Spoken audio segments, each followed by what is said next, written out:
Every revolution starts in the minds of the people.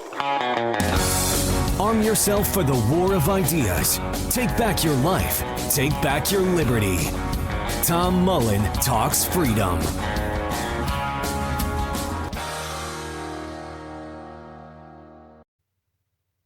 Hello, everyone, and welcome back to Tom Mullen Talks Freedom. Today is Monday, March 30th. So here we are, day 31, an official long month into the Iran war. And I know we've been talking quite a bit about it, but it's really dominating the news. There's not much else going on in American politics right now. I mean, there's some side issues being pursued, but really, this is the issue.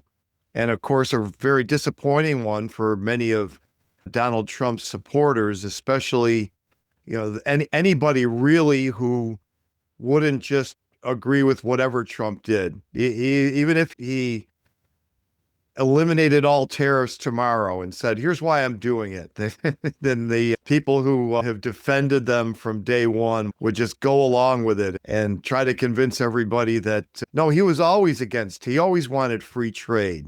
Now he's won because this is going to be fair trade now or something. But in terms of where we are with the war, of course, he made a big announcement today.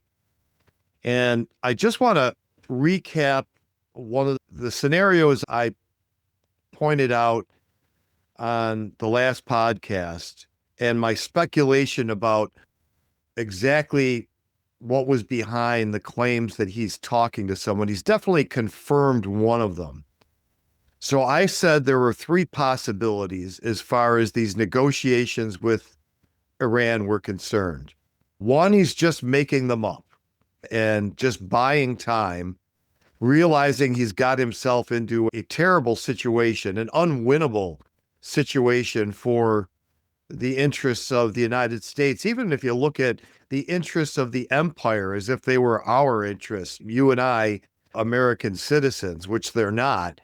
But of course, nothing in the Middle East is in our interest other than to stay out of it and do as little as possible to interfere with the free flow of oil out of the region and to keep our citizens from being attacked by terrorists, which is usually inspired by exactly what the empire is doing now, which is bombing a country that's never attacked us. But so anyway, one of the possibilities is just making it up. I put a very low probability on that, not because politicians wouldn't just make something up if they thought they could get away with it, but to me, it was much more likely that there would be some basis for his claiming there were talks going on. However spurious and thin the reality behind that might be, I figure there was just nothing. It's pretty close to nothing from the best we can ascertain. I mean, we might be talking, U.S. officials are sending emails to Pakistan. Pakistan is passing them on. And some people within the Iranian government might be responding, and we don't know what those responses are. And we don't know if Pakistan is representing them accurately back to the United States or if Donald Trump is representing them accurately to us. I put more confidence in the latter, unfortunately. The second possibility I thought was he's talking to lower level people in the Iranian government and trying to build some kind of support for an agreement. Or the third possibility that he's trying to incite a coup inside Iran, do something like what they did in Venezuela, which is they talked to the vice president and supporters of the vice president and got them to kind of stand down for the U.S. military and special forces to go in there and kidnap Maduro. And of course, they've already killed the Ayatollah Khomeini, and his son has been named the new supreme leader. So that political transition is over with. And so they're not talking to the supreme leader, they're not talking to the president, and they're not talking to the foreign minister. So who are they talking to? And I'm on Donald Trump's Truth Social page right now. And at 7:26 a.m. this morning, he posted the following. The United States of America is in serious discussions with, and here come the all caps, a new and more reasonable regime. So a new, comma, and more reasonable, comma, regime to end our military operations in Iran. Great progress has been made, but if for any reason a deal is not shortly reached, which it probably will be, and if the Hormuz Strait is not immediately open for business, in quotes, so I don't know if that means really open for business or in quotes open for, I don't know what the scare quotes are for, we will conclude our lovely stay in Iran by blowing up and completely obliterating all of their electric generating plants, oil wells, and Karg Island. So I don't know if they'll blow up the island itself. And quote, and in parentheses, and possibly all desalinization plants, exclamation point, end of parentheses, which we have purposefully not yet touched. This will be in retribution for our many soldiers and others that Iran has butchered and killed over the old regime's 47-year reign of terror, also in quotes. Thank you for attention to this matter, President Donald J. Trump. So he puts reign of terror in quotes too, because that's kind of appropriate. I mean, really, was it a reign of terror? Yes, they sponsor, as far as I know, it's true to say that they sponsor Hamas, Hezbollah, and the Houthis. They see these as resistance groups to Israeli aggression and expansion. So, it depends whose side you're on. Maybe Iran could just call them the moderate rebels that they're sponsoring in the region, as another empire that I can recall did not so many years ago. So I think this really kind of confirms that the trying to incite a coup theory is correct to the extent that these are mutually exclusive. I guess, they're not really. The just making up the talks, I mean, he's kind of having talks, but I don't think anyone in the United States is talking directly to anyone in Iran unless it is people that they're trying to negotiate with to overthrow the regime or to overthrow the current supreme leader, Khomeini's son, and elect another supreme leader. Now, on that tarmac interview, Trump did allude to the possibility of him and the new Ayatollah running the Strait of Hormuz together. So the possibility could be that, the United States decides we're not going to change the structure of Iran's government, and we're not going to insist on that before we stop the war, but that we just need to put someone in there who will do what we say. And forgive my use of the word we. So he says that if, we don't have a deal very shortly. Now, remember, we're still ticking away on a 10-day extension to the 5-day extension to the 48-hour ultimatum he issued however many days ago, Saturday, I think March 21st, if I'm remembering my calendar correctly, where he gave them 48 hours, right? So yeah, it was March 21st. Trump gave them 48 hours to open the strait, which meant that sometime in the evening of the 23rd, he was going to do all this damage to their energy infrastructure. But then on the morning of the 23rd, he extended it by 5 days. Okay. And that ambiguous there as to whether Friday was the deadline or Saturday morning, which would have been officially 5 days. But then by the morning of the 27th, he gave them 10 more days, which means sometime on the morning of April 6th, this time limit would be up if he doesn't extend it again. So I guess very shortly means at least by next Monday, when his latest extension expires. And remember that if he attacks the energy infrastructure of Iran, they've already said, in addition to saying they're not negotiating with anybody and not interested in negotiating with the United States, that's their official position. Whomever he may be talking to inside Iran, they certainly aren't in power at the moment. Whether he's trying to put them in power or not is anyone's guess. But for right now, their official position is we're not talking. We're going to keep the strait closed until our demands are met. And if you attack our energy infrastructure, we're going to take out the energy infrastructure of the Gulf states. Now, the tall and short of this is whatever percentage Iran's own oil and energy exports make, the Strait of Hormuz represents 20% of the world's oil. It flows through that Gulf. And I think I've mentioned before that it doesn't matter whether any of that oil actually flows to the United States. It will still hurt the United States and everyone else in the world if the supply of oil on the world markets is decreased by 20% or some significant fraction of that 20% due to it being destroyed, the strait remaining closed, the actual ability to produce the oil to ship through the strait, if that's destroyed, and the world supply of oil is significantly reduced, the world price of oil is going to increase. And again, it doesn't matter if the United States does not actually receive the oil flowing through the straits. Somebody does.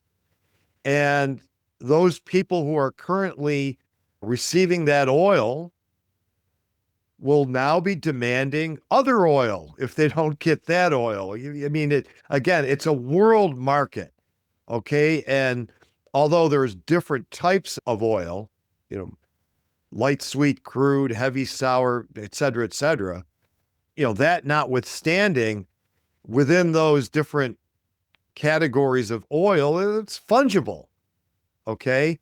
So, when you reduce the supply to one party, they're going to compete with the oil that we do import. Okay, so this is going to be a disaster for the entire world if Trump follows through on this and the Iranians follow through on their counter threat, which they really have nothing to lose at this point for doing. I mean, the Iranians have nothing to lose at all at this point. They've suffered massive infrastructure damage to their above ground military operation. The empire says they're only hitting military targets. I don't know how much collateral damage has been done to non-military targets. Quite a bit, I would imagine. And let's not put it past our own government to be hitting civilian targets and the Israeli government to be even more aggressive in that respect. So look at Gaza, and I'm sure that Israel would like nothing better than for Iran to look like Gaza, because Iran is the main resistance to their expansion. And then it's become apparent that's the plan here, the Greater Israel plan. So Trump's in a really bad spot. If he does this, he's going to cause a huge depression. He's got 3 years left in his presidency. It will almost certainly, if he hasn't already lost the House bigly, as he would say, it's going to be even worse. And there's going to be even more support for impeachment. And this time around, there might be actually legitimate reasons to impeach him as opposed to the nonsense they did during his first term. I mean, if they say he started this war, an aggressive war, without any congressional approval, yeah, there's lots of precedent for that, especially Obama. But Obama's gone. He's not in office anymore. And don't think that they're going to be consistent about this. So he needs to get out of this, and there isn't a good way out. And the idea, I want to talk about two things. Number one, the idea that a deal can even be made. When you look at the 15-point plan that the United States sent over, it has all of the demands that it's not that Iran doesn't want to agree to them. They don't. Trump claims that they've agreed to almost all of them, but no way are they giving up all their missile capability. They're not giving up their uranium enrichment capability. They might agree to going back down to 3% and being inspected, but what's their incentive for doing that? They had that deal and Trump ripped it up. So, and then Trump bombed them. So while he was talking peace twice. So he's really put them in a position where this is existential. They've got nothing to lose. Winning for them is just surviving as a country, as a regime.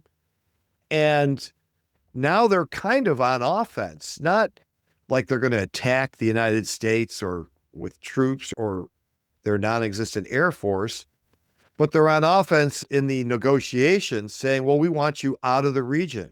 We don't want all those bases away from our borders.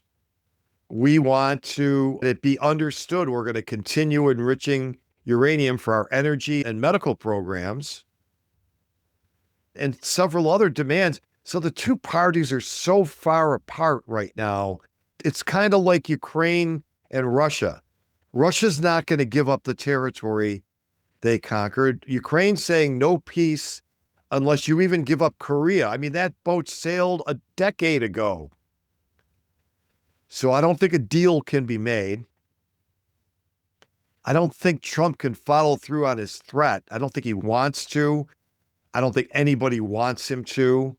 If he does, we're going to have a very serious depression that's going to make what happened after 2008 look, tame. And the other thing I wanted, he's also asking the other possibility here is that other countries join in this coalition and force the hand of the Iranians. But that's another one where I don't see what exactly are we looking for the other countries to do. So the United States military, by far the biggest in the history of the world, bigger than the next 10 countries' militaries combined, that includes Russia and China, they are unable to open the strait right now, the United States on its own. So what's another country going to do? It's not a matter that they don't have enough ships or enough bombs or enough planes, and no one's going to bring a significant amount in support of the U.S., is even able to. It's a matter that this can't be done with conventional air and naval power. With the way the Iranians have configured their military, they're still showering Israel and the Gulf states with missiles. And more of the missiles are getting through. So they can do that for a long time. I mean, again, it's possible the Iranians are about to run out of missiles. My hunch is that they're not, or they wouldn't be taking the position that they are. So, even if Trump, the other possibility is Trump just declares victory. And I brought this up a few episodes ago and just leaves. And nobody believes it's really a victory, but he just says it is. And we just stop all this. That would be fine. But what if Iran doesn't stop? Or what if, more likely, Israel doesn't stop? And the fighting continues. And with the United States walking away, Israel will lose the war. And I don't think the United States will let that happen. Obviously, this whole war is being fought on behalf of Israel. There's no American interest there. In fact, there's a great podcast. I shared it on most of my social media where Tom Woods interviewed John Hoffman. I believe that's how you say his name. It's Hoffman. And a young feller over at the Cato Institute who's got advanced degrees in foreign policy, and really was just a great breakdown. And I'm going to go off memory and paraphrase what he said, that what are the U.S. interests, just the U.S., forget that Israel even exists. What are the U.S. interests in the Middle East? And I think he was right when he said, basically, like I said before, oil flows out of there as freely as possible. Two, that the United States doesn't get attacked by terrorists. And the third one is that no regional hegemon arises in the region.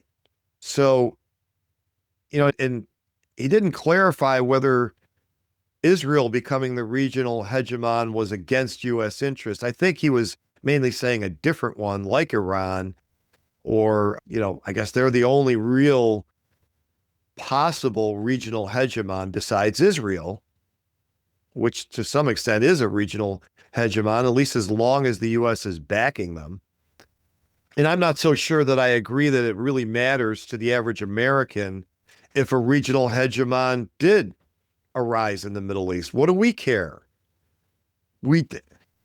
It doesn't matter to the average American who is running any of these countries.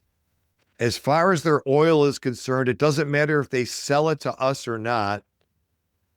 All that matters is that they sell it into the world markets. Now, the energy crisis, which I lived through in the early 70s, I was a young lad at the time, but I remember it very well. And I remember the people lined up at the gas stations. And what they did was they cut supply. It wasn't that they just said, we're not going to give it to America. They just ramped down their production to drive up the price. So to the extent a regional hegemon would do that could be a danger, or at least affect our interests. I mean, it wouldn't be a danger, but there's a heavy incentive not to do that if you're an oil producer. Okay.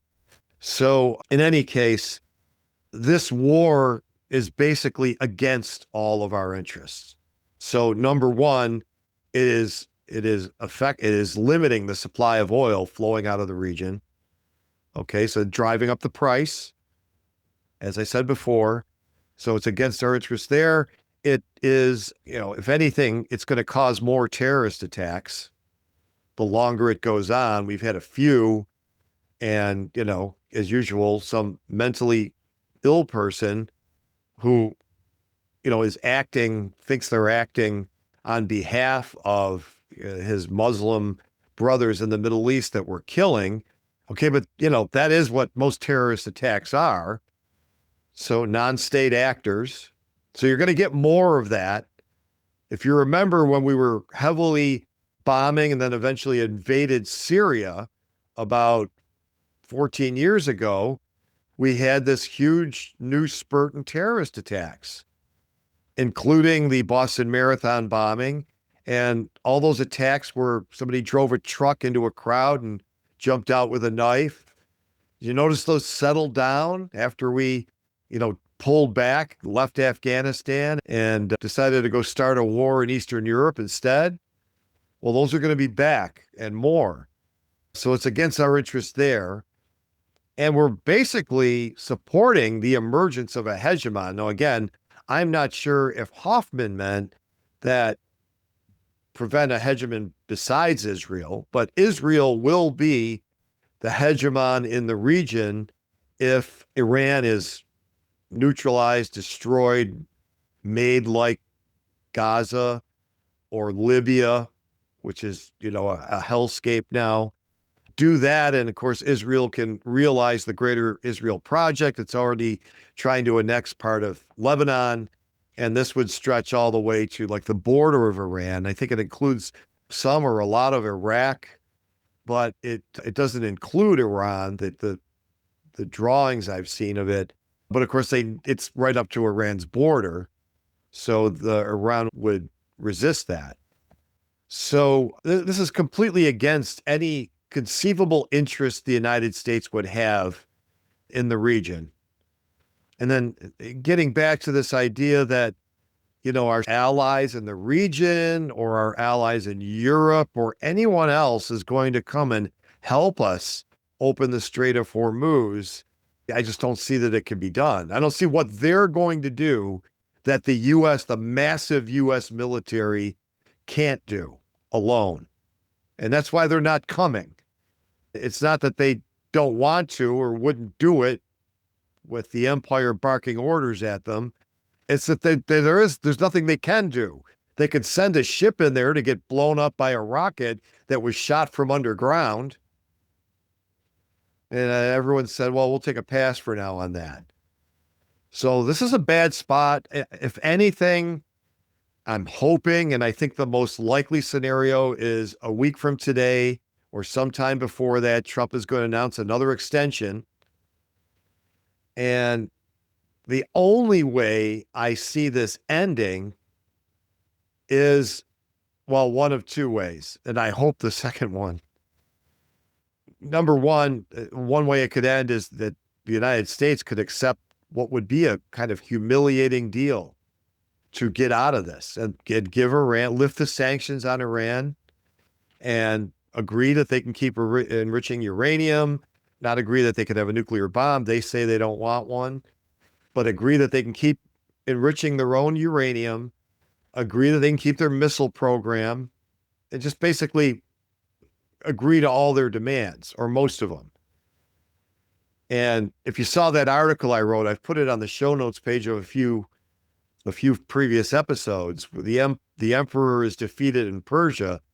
I mean, basically this happened to Rome in 363 AD when Julian the Apostate, we should just start calling Trump Emperor Julian, decided to go on this campaign deep into the Persian Empire and he ended up dying before a deal was made, but he died with his army surrounded, and his successor, Jovian, had to make a deal where they basically gave Persia everything Persia wanted, which was basically they wanted these 5 provinces in Mesopotamia that had been part of the Persian Empire, but that Rome had conquered during the reign of Diocletian, and pretty much, avenged previous Persian, I don't want to say atrocities, but reprisals against the empire. They had at one point captured the Roman Emperor Valerian and treated him badly. That the account is disputed somewhat, but like he had to bend down and be a footstool when the Persian emperor got on his horse, and eventually they killed him and supposedly stuffed him. So the Romans didn't like that too much, and they did get their revenge under Diocletian and took away large amounts of territory and basically made Armenia a vassal state, which is kind of a buffer state between the two empires. And, after the treaty, just after Julian died, the Romans had to give it all back and pull out of Armenia. And it was considered just an outrage throughout the Roman Empire. How could this happen? How could they have made such a terrible treaty? Well, it was going on a not well thought out war. He got right to the Persian capital. The Persians escaped inside. He didn't have his siege equipment with him. And then because the main body of the Persian army was approaching, he burned his ships and then he fled eastward. So now he's farther in than even he was, and it didn't end very well. So again, history doesn't repeat, but it rhymes. As I said in the piece, Trump's got himself in a position where, he's not going to lose on the battlefield, so to speak, but he's got no way out of this. And he's got an out of control supposed ally in Israel that every time, like right after he called that 10-day extension, Israel bombed some of Iran's energy infrastructure. So they're undermining Trump. They don't want this to end either. So neither Israel or Iran wants this to end right now. And Trump doesn't have a way out. And he seems to be flailing. I mean, these threats barked at other countries for not coming in to do what everybody knows they can't do anything either. That's one avenue, this attempt to get them to overthrow the Iranian government, whoever he's talking to, if anybody directly, that's not going to go very far. As I said in the last episode, the mullahs have a lot of support, and that's really hard to understand it's not hard to understand for me. Like, I'm half Lebanese. I know how crazy these people are, even the Christians, believe me. But, they don't have the same priorities that Western and especially the United States population does. This idea of personal liberty is just not as much a thing. They have it, they have property rights, but all this is subservient to religion. And large swaths, if not a majority of the Iranian people, support having this set of mullahs and a supreme leader and Sharia law, or whatever they call it there, Islamic law. That's what they want. I wouldn't want to live there. I wouldn't want that to live under that, but that's really none of my business. We have enough incursions into our freedoms here in the United States. That's the government I'm worried about, trampling our liberty, looting our wealth for this war that is not going to benefit us at all. And so I don't think the coup is going to go there. I don't think it's going to happen. Maybe it will. You never know. But I'm betting no. So I think this is just going to go on for a while. And I guess the only other possibility, and I hope to God he doesn't do this, Trump's made noises, we could end this in an hour and they could never rebuild their country. Now, he hasn't said the word nuclear yet, but what else could he possibly mean? Maybe bombing all their energy and infrastructure and their desalination plants and causing massive civilian death and hardship. The people we're supposedly liberating. See, I don't see, that's another reason that they've painted themselves in a corner here. They tried to paint this as liberating this population who's supposedly held captive by this oppressive government. Now, the government is oppressive, but I don't think a majority of the Iranians feel oppressed. There's large minorities who rebel from time to time because the CIA goes in there and stirs up those rebellions. But I think the mullahs have enough support where a coup's not going to be successful. We'll see.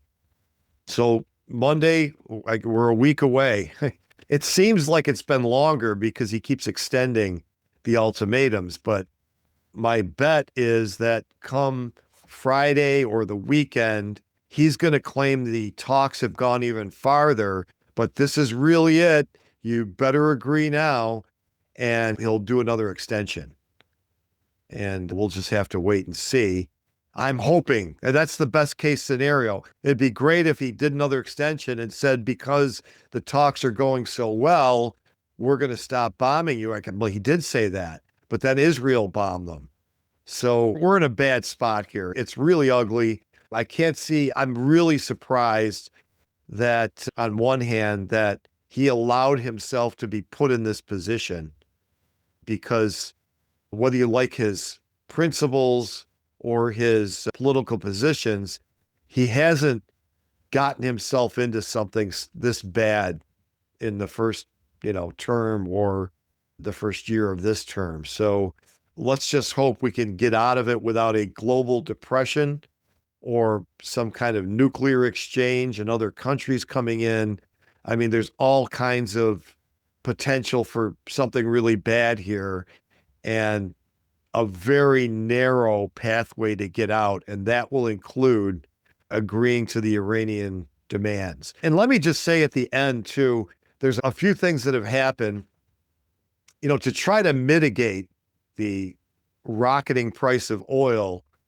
Trump has actually lifted the sanctions on Iranian oil. It's kind of moot because they're only letting out what they choose to let out. But in any case, and he's lifted the sanctions on Russian oil. So whosever idea that was, whether it was Trump's or his advisors or both, that's a recognition of what I said at the beginning, that oil within the various categories is fungible, and that regardless of whether that oil is flowing directly to the United States, that increasing the world supply of oil, even to going to other countries, is going to put downward pressure on the oil that we do buy, because someone is buying that other oil, and that means they're not competing for the oil that we buy because they can't get the oil that was under sanction. So what does that mean? That means the sanctions should never have been put on. Okay, that's an acknowledgement that Americans are hurt by sanctions on Russian and Iranian oil. Okay, and so they should never have been put on.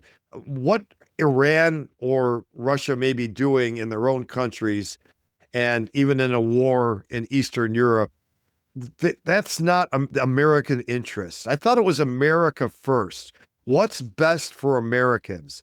What's best for Americans is no tariffs, no sanctions on anybody, because all of these things limit supply of goods, products that Americans ultimately need. And if China can't buy oil from Iran, which they do, but let's just say if Germany can't buy oil from Iran because of some sanction by the US, that means Germany's going to be competing for oil that it can buy elsewhere that we could buy. So, or just, it reduces the supply on the markets, on the world exchanges, and that means the price goes up, and that means our lives are worse. So any restriction on supply of world wealth hurts Americans, ultimately. It reduces our standard of living. So none of this is in our interest. The sanctions should be gone altogether. They also suspended, I think, still suspended, that Navigation Act, and it's very similar to, it was copied from the British, believe it or not, back in the colonial days, where it only, if you're importing something into an American port, it's got to come in on an American ship. So they've suspended that too. That just drives up the price of those goods.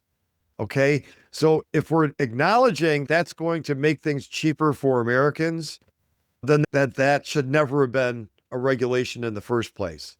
And it should be permanently lifted, as should all sanctions on everyone. Okay, so I mean, all of these things that the government does hurts Americans. And there's no, short-term pain for long-term gain.